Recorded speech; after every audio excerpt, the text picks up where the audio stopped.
It was 19 degrees outside, ice coating every fence post on my property, and I had a neighbor down the road who'd lost her power and needed a ride to check on her mother. I go out to the truck, key in hand, and the door lock won't budge. Not stiff, not sticky, frozen solid like somebody poured concrete into the mechanism overnight. I tried the spare key. Same thing. I tried breathing warm air into the keyhole, which is what my dad used to do, and all that got me was a foggy window and colder fingers. Now I could have gone back inside, boiled a kettle, and poured hot water over that lock, which is exactly what most folks do, and exactly what makes the problem worse. Because that water refreezes about 90 seconds later, and now you've got a lock that's frozen even harder than before. I went into the garage instead, grabbed a can that's been sitting on my shelf since before some of you were watching this channel, gave the keyhole one short spray, and had that door open in under a minute. That neighbor made it to her mother's place in time, and it wasn't a locksmith that did it, and it wasn't some fancy piece of equipment. It was a $6 can of WD-40 that most people only ever use for a squeaky hinge. By the end of this video, you're going to know 12 different ways to use that can sitting in your garage right now, things most folks never think to try. I'm going to walk you through exactly how to get gum out of carpet without cutting a hole in it, how to pull a stuck ring off a swollen finger without a trip to the emergency room, how to strip old bumper stickers off your car without scratching the clear coat, and how to save a grease-stained pair of jeans that already made it through the dryer, which most people think means they're done for. I'll tell you what it costs, where I buy mine, how long a can actually lasts if you use it right, and which of these tricks I've tested myself out at my place in Michigan. Some of them more times than I'd like to admit. I'll also tell you the one thing almost nobody knows about what's actually in that can, and why understanding it changes how you use it. My name is Frank. I'm 58 years old, I live out in rural Michigan, and I've spent better than 30 years of my life learning how to take care of things the practical way, so my family doesn't have to depend on somebody else showing up to fix a problem for us. I'm not a mechanic by trade, I'm not an engineer, and I sure didn't go to school for chemistry. What I am is a guy who's had a lot of tools rust on him, a lot of zippers jam on him, and a lot of stuck bolts nearly break his knuckles, and who eventually got tired of it and started paying attention to what actually works. WD-40 has been in my garage, my truck, and my barn for about as long as I've been keeping any of them running. I didn't learn these tricks from a textbook. I learned most of them the slow way by ruining a shirt or two first, or by standing out in my driveway at 6 in the morning with a wrench and a rusted bolt that wouldn't give an inch. I've lived and worked in a few different parts of the country over the years, spent some real time out in the Ozarks and up in the Rockies before I settled here in Michigan. And I'll tell you, this is one of the few things that behaves the same no matter where you are. Cold, dry Rocky Mountain air will freeze a padlock just as fast as a wet Michigan ice storm will. Humid Ozark summers will rust a bolt just as quick as anywhere else, so whatever climate you're dealing with where you're watching this from, everything on this list still applies to you. Here's the thing that gets me, and it's a small injustice, but it adds up. Most people buy that blue and yellow can, use it maybe once or twice a year on a hinge that squeaks, and let it sit in the dark for the other 360 days doing nothing. Meanwhile, they're walking into the store and buying a specialty rust remover for $12, a jewelry cleaning kit for $9, a stain stick for the laundry, a can of de-icer for the car door.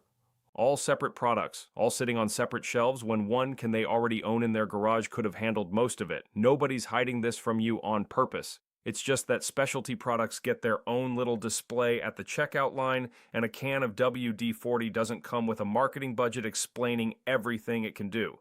So stick around, because number one on this list is the one that surprised me the most when I first heard about it, and it might save one of your favorite shirts before the year's out. If watching a grown man get genuinely excited about rust prevention is your kind of thing, go ahead and hit subscribe and give this video a thumbs up. It helps me keep making videos like this one. Now, here's what most people get wrong, and it's not really their fault. Most folks think WD-40 is a lubricant, plain and simple, something you spray on a hinge so it stops squeaking. But if you look close at the label, the word lubricant doesn't even appear on the front of that can. WD-40 stands for Water Displacement 40th Formula. Back in 1953, a small company out in San Diego was hired by an aerospace contractor with a very specific problem. They needed something that could protect the skin of a missile from rusting and corroding in the damp, salt air out on the coast. Not squeaky doors, corrosion, on equipment that absolutely could not fail. It took that team 40 attempts to land on a formula that worked, which is where the name comes from. So when you're holding that can, you're not holding a household lubricant. You're holding a formula that was built to fight rust and moisture on something the government couldn't afford to have fail. and somebody eventually figured out it worked just as well on a garden gate.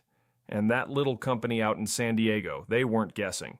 They were methodically testing one formula after another, marking each attempt and moving on to the next when it didn't hold up. 40 of them, before they had something worth putting their name on. That's not a marketing story somebody made up later. That's just how the product got its name in the first place, and I think it's worth knowing before you write this stuff off as just something for a squeaky door. Once you understand that it's fundamentally about pushing water and moisture out of tight spaces, and only secondarily about lubrication, the other 11 uses on this list start to make a lot more sense. Let's start right inside the house. Number 12, getting those black rubber scuff marks off your floors. If you've got kids or work boots or furniture that gets scooted around, you know the marks I mean, dark streaks across tile or vinyl or hardwood that a regular mop won't touch. Scrubbing them out with a stiff brush works sort of, but you're also stripping the finish off your floor while you do it, and I've watched my wife nearly throw a mop across the kitchen over this exact problem. Spray a short burst right on the mark, give it about 10 seconds to loosen that rubber up, then wipe it clean with a dry rag or a paper towel. It comes off without any scrubbing and without dulling the shine underneath. Just follow it up with some warm soapy water on that spot so nobody comes sliding through the kitchen in their socks later. Number 11, untangling a knotted necklace chain. This one saved a piece of my mother-in-law's jewelry a few Christmases back. A fine gold or silver chain gets balled up in a knot, and if you try to pick it apart with your fingers, you're looking at 20 minutes of frustration and a good chance you snap the chain trying to force it. Lay the necklace flat on a clean table, put one small drop of WD-40 right on the knot, and take 2 ordinary sewing needles, one in each hand. Work the tips into the center of that knot. Because the oil gives those little metal links just enough slip, the loops start sliding apart on their own instead of fighting you. Once it's loose, rinse the chain off in warm, soapy water, and it's like nothing ever happened. Number 10, freeing a stuck zipper. Winter coats, sleeping bags, old luggage, doesn't matter. A zipper that jams halfway is one of those small problems that ruins a whole jacket if you force it because you'll bend the teeth or tear the fabric trying to muscle it through. Most of the time, a stuck zipper isn't broken. It's just got grit or dirt or road salt packed into the slider. Most cans come with a little red straw nozzle. Pop that on, spray one small drop directly into the slider mechanism, wait about 10 seconds, then work the zipper pull gently back and forth. That flushes the trapped dirt right out and gets it gliding again. Takes about 5 seconds once you know the trick, and I've saved more than one hunting jacket this way. Number 9, getting chewing gum out of carpet or clothing. Before you reach for scissors, and I know that's most people's first instinct, spray the gum and the fibers around it directly, then work it gently with your fingers for about 30 seconds.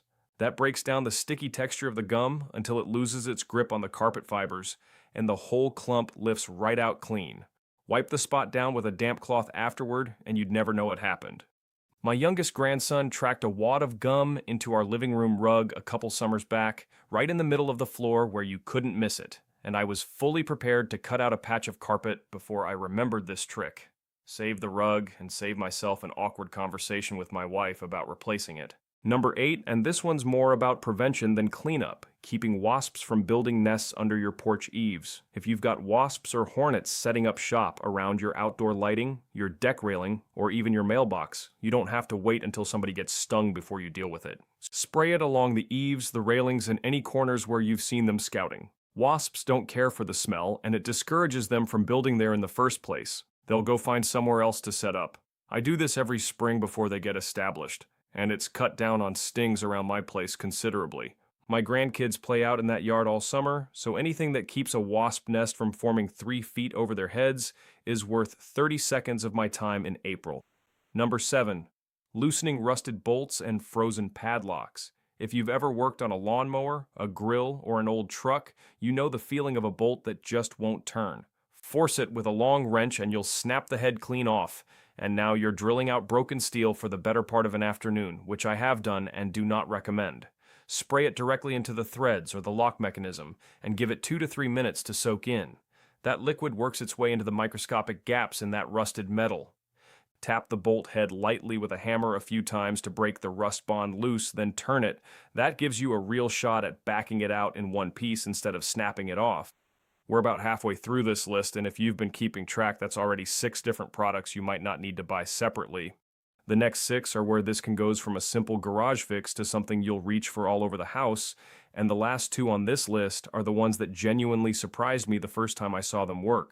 Number 6, keeping snow and wet grass from sticking to your tools. This one works all year. In the winter, wet snow packs onto your shovel blade and makes every scoop twice as heavy as it needs to be. In the summer, wet grass clippings cake onto the underside of your mower deck, clogging the blades and bogging down the engine. Same fix for both. Spray a light coat onto a clean shovel blade or the underside of the mower deck before you start working.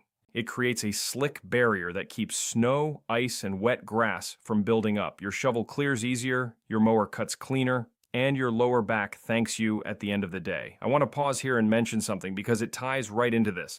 I've put together a free preparedness guide with checklists and storage plans for exactly this kind of practical, everyday stuff, the things that save you money and headaches before you ever need them for an emergency. It's linked in the description below if you want it. Number 5, safely pulling old bumper stickers and decals off your car. Peel one of those the wrong way and the vinyl shreds into 100 pieces, leaving behind a thick patch of yellowed, baked-on glue. Take a razor blade to it and you risk scratching straight through your clear coat. Harsh solvents like acetone can melt that finish just as easily. Instead, peel up a small corner, spray directly behind and over the sticker, then let it sit for 2 to 3 minutes.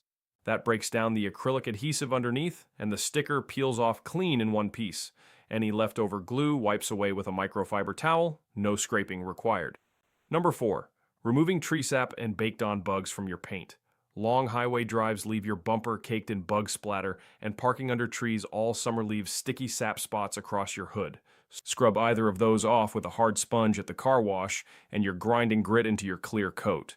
Spray it directly over the sap or the bugs, let it sit for about 30 seconds to soften things up, then wipe with a clean microfiber rag. It comes off easy, no scrubbing, no scratches, and no detailing bill. Number 3, unsticking a frozen car door lock, which is exactly the situation I opened this video with. When freezing rain glues that lock shut, forcing the key snaps it in half, and pouring hot water on it just refreezes harder a minute later. Put the straw nozzle right into the keyhole and give it one quick spray. It frees up that mechanism, pushes out the trapped moisture, and leaves behind a light coating that helps keep it from freezing again the next cold snap. Number 2, and this is the one I get the most questions about, safely removing a stuck ring from a swollen finger. If your fingers ever swell from an injury, the heat, or arthritis, a ring can get stuck fast, and it's a scary feeling. Most people reach for soap and water, but soap rinses away too quickly to do much good, and it can leave your skin raw from all the pulling. Before you assume that ring needs to be cut off, try this. Spray a small targeted amount around the ring and underneath the band, then gently work it around the skin for about 5 seconds. It cuts down the friction between skin and metal enough that the ring slides right over a swollen knuckle. No painful yanking required. I've used this trick to save a wedding band that my own brother-in-law thought was a lost cause. And before I get to number 1, which might be the most useful trick on this whole list, I'll say it again, if any of this has been worth your time, go ahead and subscribe so you don't miss the next one. Number 1, saving clothes from a permanent grease stain even after it's already been through the dryer. Get motor oil or grease on your favorite shirt or a good pair of jeans, and most people figure that's the end of it, especially once it's baked in by a hot dryer cycle. Don't throw them out yet. Slide a piece of cardboard inside the garment so the stain doesn't bleed through to the back, then spray directly onto the stain. Because oil dissolves oil, it breaks down that old dried-in grease and starts pulling it back out of the fibers. Cover the spot with a little dish soap, work it in for about 10 seconds, and throw it in the wash like normal. The stain lifts out, and you just saved a shirt you thought was garbage. Now let's talk about why all of this actually works in plain terms, because I don't like repeating a trick without understanding the reason behind it. WD-40's base is a blend of petroleum distillates, light mineral oils that are thin enough to creep into tiny gaps other liquids can't reach. That's what lets it work its way between rusted threads on a bolt or between the fibers of a carpet where gum has worked its way down. The formula also displaces water, meaning it physically pushes moisture out of a space and leaves a thin protective film behind, which is exactly why it works so well on frozen locks and rust-prone metal. Rust itself is just iron reacting with oxygen and moisture over time. Keep water away from bare metal, and you slow that reaction way down, sometimes stop it almost entirely. That's the whole idea behind the original aerospace application, and it's the same principle at work when you spray it into a padlock hasp before a Michigan winter sets in. On the flip side, when something's sticky, like old adhesive from a bumper sticker, or the tar-like residue in a grease stain, or the sticky compounds in chewing gum, those petroleum distillates act as a mild solvent. Oil breaks down oil, and a lot of these sticky, gummy substances are oil-based to begin with, which is why spraying an oil-based product on them loosens their grip instead of making things worse. It's not magic. It's just simple chemistry doing exactly the job it was designed for back in 1953, applied to problems the original engineers never thought about. I'd estimate that most of what makes this stuff so versatile around the house comes down to three properties working together: moisture displacement, light lubrication, and mild solvent action, showing up again and again in completely different situations, from a squeaky hinge to a frozen truck door to a grease-stained pair of jeans. I'm not a chemist, and I won't pretend to know the exact ratios in that formula. The company's kept that recipe close to the chest since 1953. But you don't need the exact formula to understand the basic principle well enough to use it right, and that's really all I'm after here. Let's talk money for a minute, because this is where the real savings show up. A can of WD-40 runs somewhere around $6 to $8 depending on the size and where you're buying it, and one can, used sparingly the way I've described, lasts most households the better part of a year, sometimes longer. I usually pick mine up at Walmart, right in the automotive aisle, and I've never paid more than about $8 for the standard size can. The bigger cans and the multi-packs run a little cheaper per ounce if you know you'll go through it fast, but for most households, the small can is plenty. Now compare that $6 to $8 to what people spend chasing single-purpose products for each of these problems separately. A dedicated rust penetrant can run you $8 to $12. A jewelry cleaning kit is often around $10. Specialty stain sticks for laundry run $3 to $5 each, and you go through them fast, one every month or two if you've got kids or work outside. Automotive adhesive removers for stickers and decals can run $8 or more a bottle. De-icing spray for car locks, which does basically the same job as what I used on my truck that morning, runs around $5 to $7 a can. Add up the rust penetrant, the jewelry cleaner, the stain remover, the adhesive remover, and the de-icer, and you're looking at somewhere around $45 to $50 in specialty products doing jobs that one $6 can handle on its own. That's not me telling you those other products don't work. Plenty of them do. And there are jobs where a dedicated product genuinely does a better job. It's just that for most households, most of the time, you already own the tool that solves the problem, and it's been sitting on a shelf in the dark instead of getting used. Multiply that $40 or so in savings across a few years, and you're talking about real money that never needed to leave your wallet in the first place. So here's what I'd like you to do this weekend. Go find that can of WD-40 in your garage, check that the straw nozzle is still attached, or grab a replacement, they're cheap, and give the can a shake to make sure it's not running low. Walk through your house and take stock of anything on this list that applies to you right now: a squeaky hinge you've been ignoring, a stuck zipper on a coat you haven't worn in a year, a bumper sticker on a car you're about to sell, a frozen padlock out in the barn. Test one or two of these tricks on something low stakes first, like the floor scuff marks or a stuck zipper, so you get a feel for how much to use and how long to let it sit. Keep an eye on your fabric too, because on lighter colored materials, it's smart to test a hidden spot first before you spray a visible one. And while you're at it, take 5 minutes to check the rest of your garage for anything else that's overdue for a little rust prevention: hinges on the shed door, the latch on your gate, any hand tools that have been sitting untouched since last fall. If you don't already have a can in the house, it's worth the $6 or $8, because based on everything I just walked you through, that's about the best return on investment you'll get out of any single item in your garage. What's the WD-40 trick you already knew about? And which one on this list is completely new to you?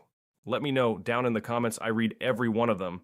And if you want that free preparedness guide I mentioned earlier, with checklists and storage plans for the kind of everyday readiness we talked about today, you'll find the link right down in the description.